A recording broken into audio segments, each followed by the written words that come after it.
Hey class, I'm just going to make this big really quickly.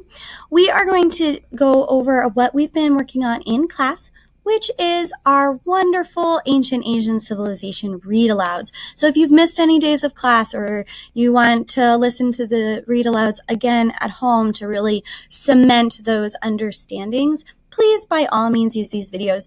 I am going to be skipping over our discussion questions that we would be having in class, but feel free to take notes or write down any questions you might have as you listen to this read aloud.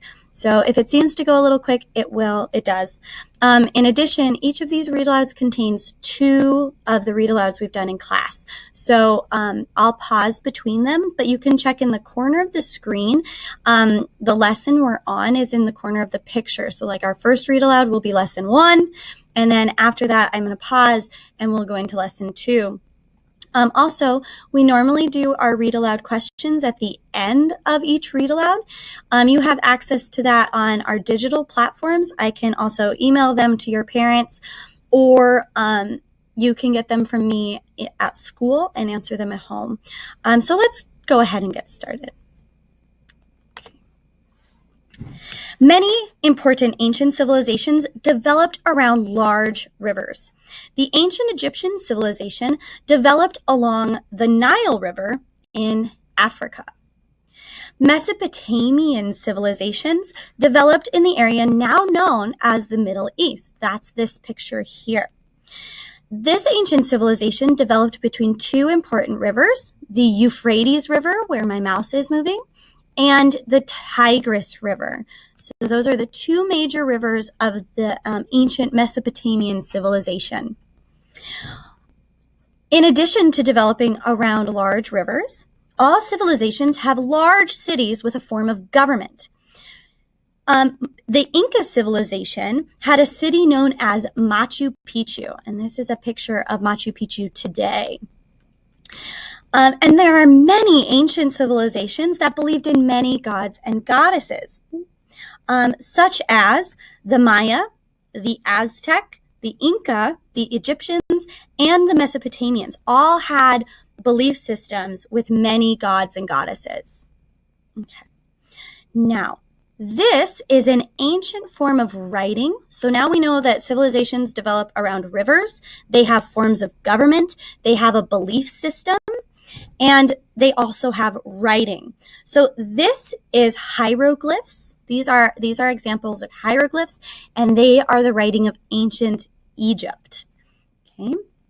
This is another form of writing, and this is the writing of the Mesopotamian civilization, and it is called cuneiform. This is called cuneiform. Okay. Ancient civilizations had government and laws. And one of them, the law system, was called the Code of Hammurabi, and that is from Mesopotamia. So the Mesopotamians had a code of law, much like the American government has a code of law today. But it's called the Code of Hammurabi. Okay, so now let's get into the civilization we're talking about today.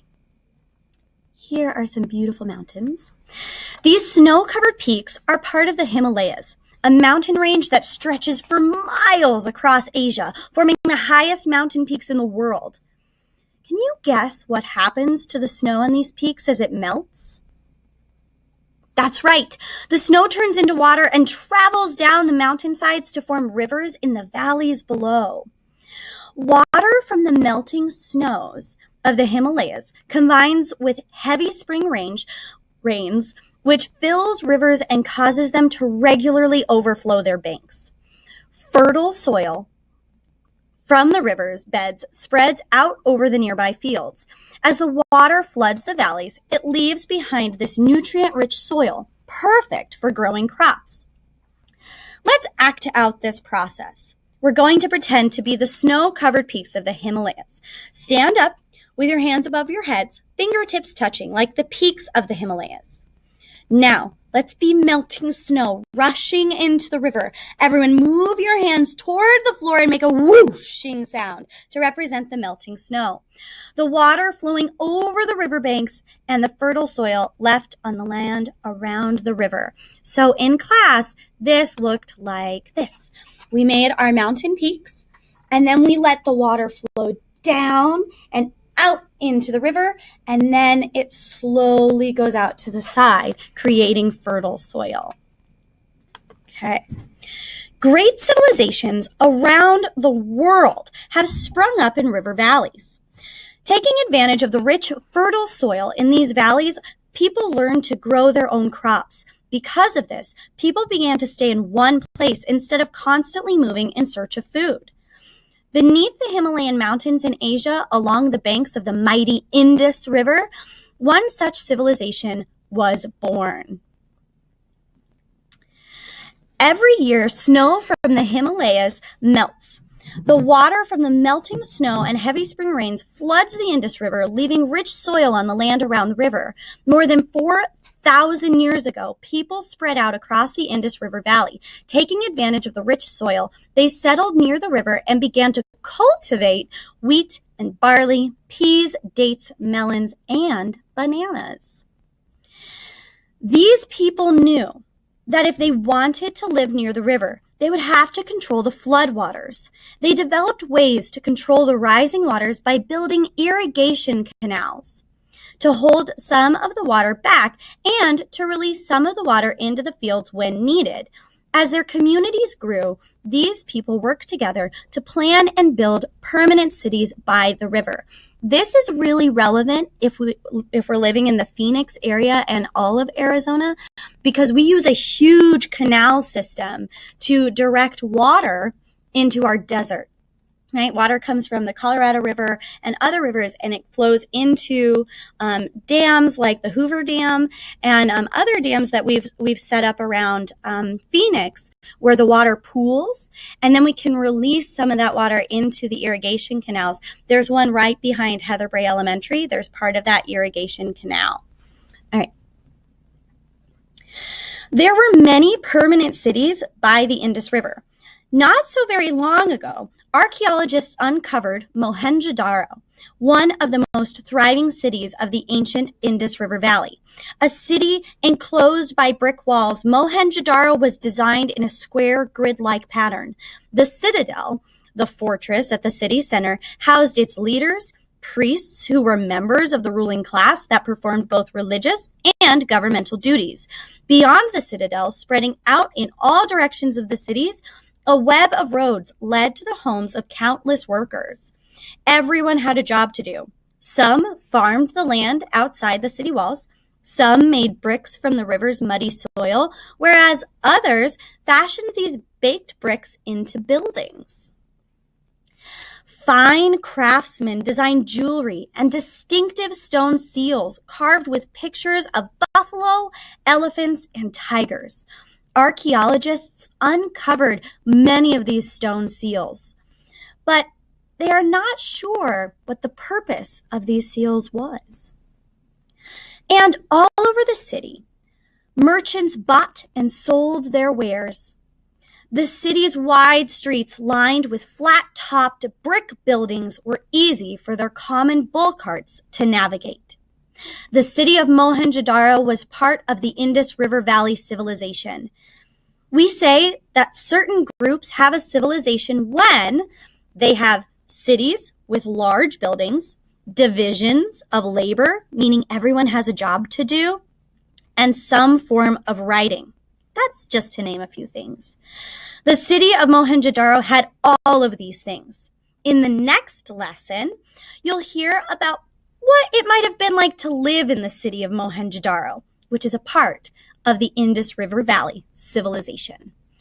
Okay, so that is the end of the first read aloud. If that's all you missed, you can stop the video here, or if you would like to listen to the next read aloud, please stay tuned. Maybe pause the video, go get a snack, fill out your questions, and then come back to the video when you're ready to continue. All right, our next read aloud is called The Indus River Valley, Part 2.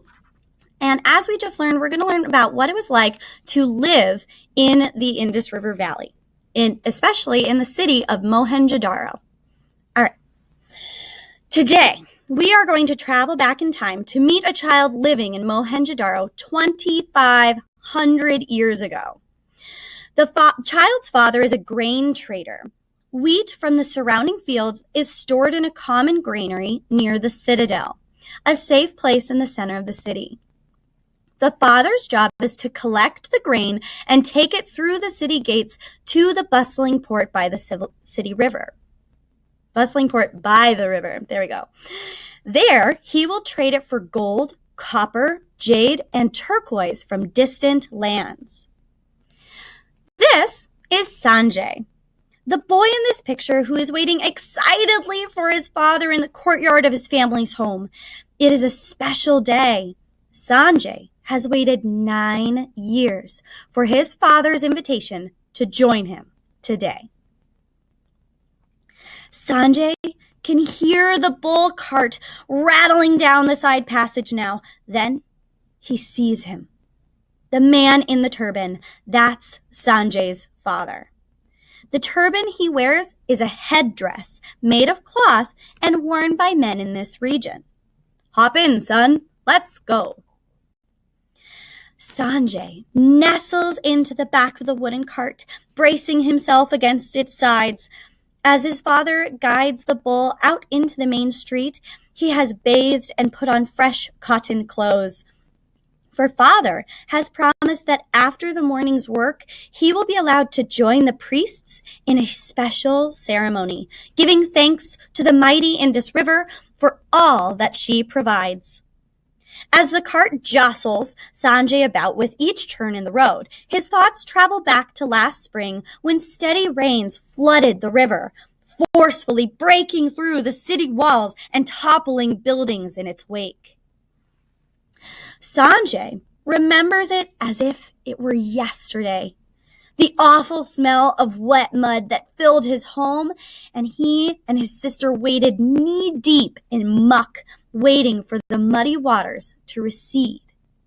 Sanjay knows from experience that the river has the power to destroy things in its path, and yet he knows too that the river is the source of life in the valley. Without it, there would be no crops for food, no cotton for clothing, and no means of easily transporting goods over long distances. Sanjay's thoughts are interrupted by the sudden jolt of the cart as it takes its place behind other traders, lined up in front of the city granary. Enormous terracotta pots filled with grain are hoisted into the cart and set down beside him. Sanjay wonders how the wooden wheels beneath him can carry so much weight. Turning to face forward in the cart, Sanjay sits on his knees, straining to see over the approaching city gates to the sailing ships beyond. As the cart sways to and fro from the weight of the pots, Sanjay's father struggles to edge his way through the throng of bull carts, all heading toward the loud and lively sounds of the harbor. Once there, father exchanges his grain for copper from Mesopotamia, hoping to sell it to the jewelry maker for a good price. The sun is directly overhead now, midday, as father steers the bulls away from the bustling port and comes to a standstill beneath the shade of a willow tree. Sanjay's heart skips a beat. Stepping down and leaning into father's side, Sanjay walks with him toward a grove of banyan trees. This is a banyan tree. Ooh, so beautiful. Gathered among cows and men, Sanjay's eye is drawn to the holy man, seated on bare ground in a cross-legged position, head bent in silence. Bowing his head, Sanjay listens to the words that have comforted his people for many years. O great river, mother of the people, provider of life, we thank you. It is now 6 moon cycles since your banks last flooded. We pray that we may please you and be spared from future harm. Your waters give us life. To you we owe our lives. Accept our blessings, great river. A squeeze from Father's hand lets Sanjay know that he is proud to bring his son to this sacred spot for the first time. Sanjay answers his squeeze with one of his own, whispering his thanks for this day. So that's the end of the read aloud and the video for these 2 lessons. This river, if we think about those words that the man in the tree is saying, this river is very important to this civilization. It is so important that they give thanks to it. They fear it and they thank it for everything it gives them. But they also want to make sure that if they can control it in any way, they can please it in however that is intended, so it won't flood anymore. Now, as the scientific thinkers that we are, we know we can't ask a river not to flood because we don't control the weather. So, but anything to keep that river from destroying homes, right? And when he says 6 moon cycles, that's following the path of the moon from a full moon to a quarter moon to a half moon, all the way back to a new moon, and then all the way back. So it's a full month. Moon cycles in our Gregorian calendar is a month. So he's saying it's been 6 months since the last time you flooded. So that is the end of this video. You can watch it as many times as you need. Again, if you need any of the questions that go along with these videos, please contact me and I will be sure to get those to you for our class. All right, see you next time.